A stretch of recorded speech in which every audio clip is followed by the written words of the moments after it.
Lightmates, stroke at heart failure ang dahilan po ng pagkamatay ni Pope Francis ayon sa isang Vatican doctor. Maliban sa naunang sakit ito kamakailan sa kanyang baga.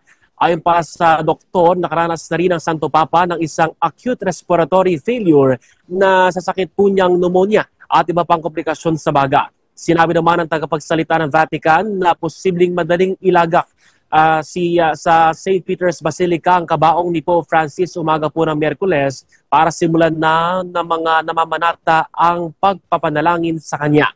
Hindi pa pinalanghaba po ng kanyang burol dahil hinihintay pa o hihintayin pa ng lahat ng mga kardinal ng Katoliko ang kanilang pagtitipon sa Vatican City para simulan ang lahat ng seremonya magiging ang pagsasagawa ng conclave o yung pagtatalaga ng bagong Santo Papa. Samantala, abangan ng mundo ang pagdaraos ng conclave upang ihalal ang susunod na Santo Papa matapos ang pagkamatay ni Pope Francis nitong Lunes. Isasagawa ang conclave sa loob ng 15 hanggang 20 araw ng pagkamatay ng Pope sa Sistine Chapel sa Vatican. Lalahok sa botohan ng lahat ng kardinal sa buong mundo na edad 80 pababa.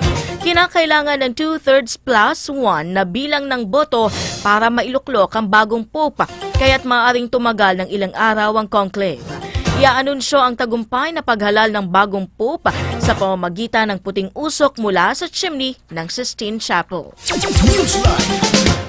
Samantala, partner, sa kaugnay pa rin balita, narito nga tayo sa loob mismo ng Manila Cathedral, dito yan sa Intramuros, Maynila, kung saan nakatakdang idaos ang misa matapos niyang pumanaw kahapon si Pope Francis. Sa Jose Cardinal Advincula po mismo ang mangunguna sa misa mamayang alas 9 ng umaga. Pagtalima na rin ito sa panawagan ni Catholic Bishops Conference of the Philippines o CBCP President Pablo Virgilio Cardinal David ng Caloocan para sa plenary repose ng yumaong Santo Papa.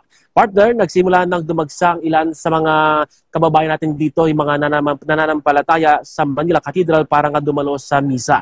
Bukod dyan, may designated area, partner, na nasa aking likuran kung saan nandun sa loob na yon yung picture ng Santo Papa at pwede magsindi ng kandila yung mga Catholic community.